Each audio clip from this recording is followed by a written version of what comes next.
Bonsoir à tous et bon après-midi. Content de continuer notre journée, notre moment de jeûne et de prière avec ce sujet fort intéressant qui est le fruit de l'esprit. Le pasteur Montredon a déjà partagé l'amour, j'ai partagé la paix et comme promis, nous partageons cet après-midi la patience. En 2 Pierre 1, versets 5 et 7, nous lisons. À cause de cela même, faites tous vos efforts pour joindre à votre foi la vertu. À la vertu, la science. À la science, la tempérance. À la tempérance, la patience. À la patience, la piété. À la piété, l'amour fraternel. À l'amour fraternel, la charité. Combien de fois avons-nous prié pour avoir plus de patience, dans l'espoir de voir nos problèmes diminuer? Au lieu de diminuer, ils empiraient. À quel point es-tu patient? C'est une bonne question. Nous verrons quelques tests de la patience. D'abord, nous allons parler des interruptions. Tu es à table pour un repas de famille et le téléphone sonne. Tu es dans la salle de bain, un vendeur sonne à ta porte. Qui n'a pas fait l'expérience des interruptions? Les disciples de Jésus n'aimaient pas les interruptions non plus. Ils sont même devenus très impatients avec les gens qui interrompaient Jésus dans ses rendez-vous.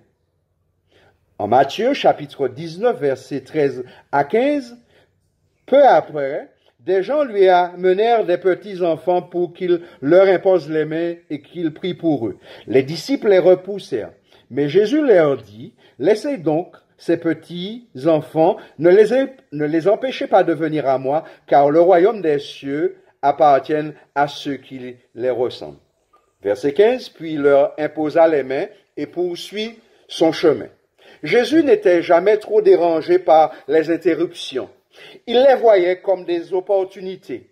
Personne n'aime être dérangé par les interruptions, car les interruptions font partie de nos vies de tous les jours. Ce sont des véritables tests de patience. Il y a aussi les irritations. Ce sont les petites choses qui nous tapent sur les nerfs. Par exemple, une circulation bloquée, les files d'attente, les appels téléphoniques, les vols retardés, les clés perdues, etc., etc. Ces irritations sont la plupart incontrôlables. Nous avons à apprendre à vivre avec eux. Et comment cela? Par la patience. Ce sont des tests véritables pour développer notre patience. La Bible nous dit que Moïse était considéré comme un homme patient. Alors, à une certaine occasion, sa patience avait atteint sa limite.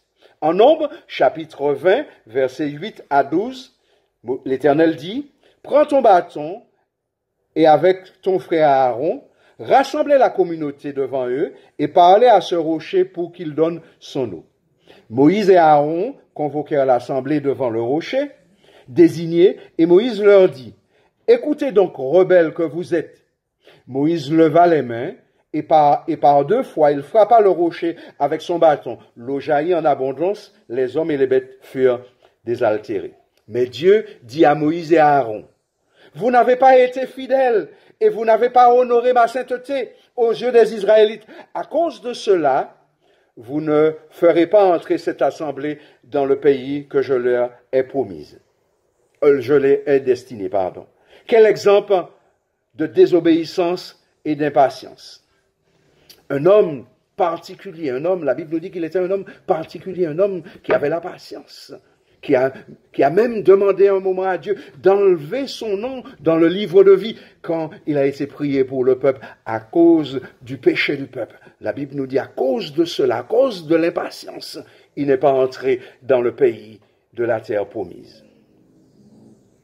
C'est vrai que les irritations sont désagréables, mais nous devons les voir comme des occasions pour développer notre patience. Pour finir, j'aimerais partager avec vous l'inactivité. Beaucoup de gens font quelque chose plutôt que d'attendre. Par exemple, personne n'aime attendre dans le bureau du médecin. L'inactivité ou l'attente est un véritable test pour notre patience. On parle souvent de la patience de Job. Tom est un exemple. Et il a attendu. Il ne pouvait rien faire d'autre que d'attendre. En Proverbe, chapitre 19, verset 2, il nous est dit, quand on va trop vite, on fait des erreurs. Voici quelques conseils pour devenir une personne patiente. Je dois apprendre à changer ma façon de voir les choses. Quand je suis impatient, j'ai une vision limitée. Ce que je vois, c'est le moi, mes besoins, mes désirs, mes buts, mon agenda et comment les gens viennent me déranger. La racine de l'impatience, c'est l'égoïsme. Si tu veux être un bon mari, je dois apprendre à voir la vie comme ma femme la voit et vice-versa. Si je veux être un bon père, je dois apprendre à voir comme voient mes enfants. Proverbe 19, verset 11 nous dit, « L'homme qui a de la sagesse est lent à la colère et il met sa gloire à oublier les offrandes. » Il y a 3 choses importantes et j'aimerais les partager avec vous. Je suis un humain, je ne suis pas Dieu. Je n'ai pas le contrôle sur tout. Deuxièmement, personne n'est donc parfait. Donc, je ne devais pas être surpris quand une personne me fait du mal. Et puis, troisièmement, Dieu a ton contrôle. Il peut utiliser les interruptions, les irritations, l'inactivité pour accomplir son plan merveilleux. La patience est une marque de la maturité. Je dois rechercher cela et je dois l'approfondir avec mon amour. Et le pasteur montre donc à partager ce fruit de l'esprit qui est l'amour. Alléluia, béni soit l'Éternel. L'amour, nous dit la Bible en 1 Corinthiens 3, est patient. Amen. En Éphésiens chapitre 4, verset 2, il nous est dit, « Soyez toujours humbles, doux et patients, supportez-vous les uns les autres avec amour. » Nous sommes encouragés cet après-midi à approfondir notre amour pour Dieu et pour les autres.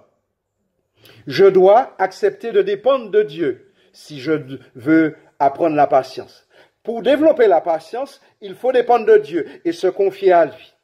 Au psaume 37, versets 5 et 7, il nous est dit, « Confie ta vie au Seigneur, aie confiance en lui et il agira. Reste en silence devant l'Éternel et attends-le. » En conclusion, la Bible est le livre de la patience.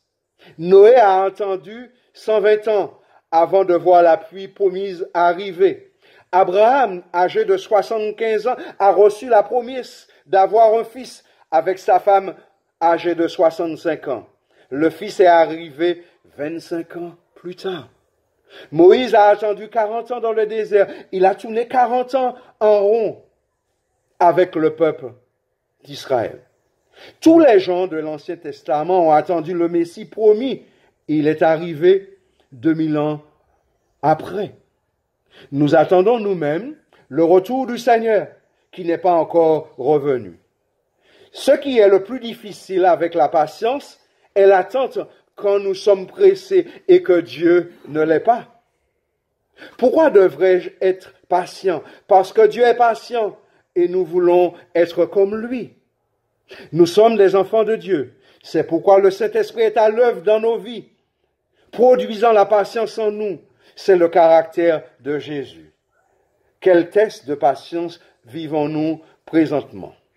Est-ce les interruptions, les irritations ou l'inactivité? Pense à une personne pour qui tu ressens de la colère ou de l'impatience et pour que tu puisses demander à Dieu de changer tes sentiments pour lui. Amen. Voulons-nous faire cela? Que le Dieu de grâce nous aide et nous bénisse. Et puisque nous parlons du fruit de l'Esprit, j'aimerais prier avec vous. Dieu de notre salut, nous te remercions pour cette vertu qui est la patience. Nous voulons bénir ton nom et nous avons vu à travers ce partage la patience de Jésus. Seigneur, nous voulons bénir ton nom. Il n'était jamais agacé. Même quand on venait à longueur de journée frapper à sa porte, il était toujours prêt doux, plein de patience, tendant les mains. Seigneur, nous voulons bénir ton nom pour cet exemple-là. Nous voulons te demander de nous aider, Seigneur, dans les tests, dans les efforts que nous faisons. Seigneur, fais luire dans nos cœurs la patience, la paix, l'amour, pour que nos relations soient meilleures avec les autres. Nous voulons bénir ton nom. Nous avons foi. Nous croyons à cela. Seigneur, nous croyons que tu le fais maintenant. Et puisque la croissance continue en nous, l'œuvre de l'Esprit est là. Seigneur, produis cela en nous et que cela porte des fruits pour la gloire et l'honneur de ton nom. Nous te prions en Jésus et pour ta gloire. Amen.